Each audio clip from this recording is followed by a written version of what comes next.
پاک مکان میں داخل ہو گیا اور اس نے ابدی خلاصی ہمیں بخشی. اور جب صلیب پر یسوع مسیح نے یہ کلمہ پیش کیا تمام ہوا، اور بعد میں جب یسوع نے آخری کلمے کے بعد جان دی، تو ہیکل کے اندر بھی جو پردہ تھا وہ 2 حصے ہو گیا، وہ بھی پھٹ گیا، کیونکہ خدا یسوع مسیح نے قربانی پیش کر کے ہماری جو باپ آسمانی سے جدائی تھی اس جدائی کو ختم کر دیا اور ہمیں ہمیشہ ہمیشہ کی زندگی عطا کی، اور باپ آسمانی سے دوبارہ ہمارے رابطے کو اسی طرح قائم کیا جس طرح کے آدم کے ساتھ خداوند باتیں کیا کرتا تھا. آج اگر ہم اپنی زندگیاں خدا کو دیتے ہیں،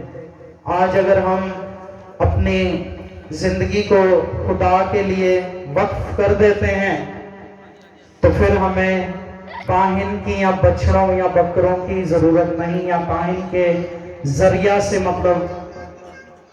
خطائیں معاف کروانے کی ضرورت نہیں، بلکہ آپ خود بھی خدا کے ساتھ اس طرح سے رابطہ کر سکتے ہیں، باتیں کر سکتے ہیں جس طرح سے آدم کیا کرتا تھا. تو لفظ تمام ہوا پہ میں آخری دفعہ پھر روشنی ڈالوں گا کہ لفظ تمام ہوا جو ہم اس حوالے میں دیکھتے ہیں، ہر سال ہم یہاں سنتے بھی ہیں. تمام کون سی باتیں ہوئیں؟ نمبر 1 کہ باغ عدن میں جو گناہ ہوا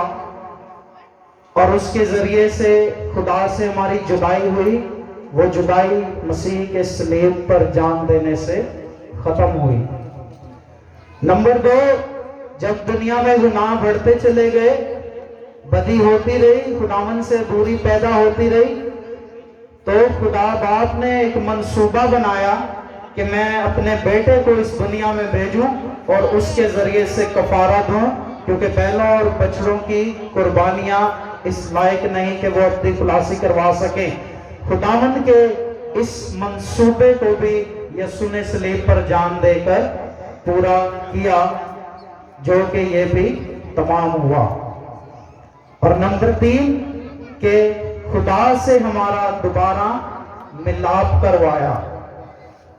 اور نمبر 4 موت پر فتح پائی، قبر پر فتح پائی اور ہمیشہ کی زندگی عطا کی. یہ سب باتیں تمام ہوئیں. اور اسی طرح جو پتال میں صدیوں پرانی روحیں تھیں، انہیں بھی یسوع مسیح اپنے ساتھ لے کر چلے گئے. یہ بھی منصوبے میں جو شامل تھی چیزیں، یہ ساری تمام ہوئیں. ہیکل کا پردہ پھٹ کے 2 حصے ہوا اور جدائی ختم ہوئی. یہ بھی ایک مقصد تھا قربانی کا جو کہ تمام ہوا. تو یہ ساری چیزیں اس طرح سے پائے تکمیل کو پہنچی، اس لیے یسوع مسیح نے صلیب پر جان دینے سے پہلے اس لفظ کو ادا کیا کہ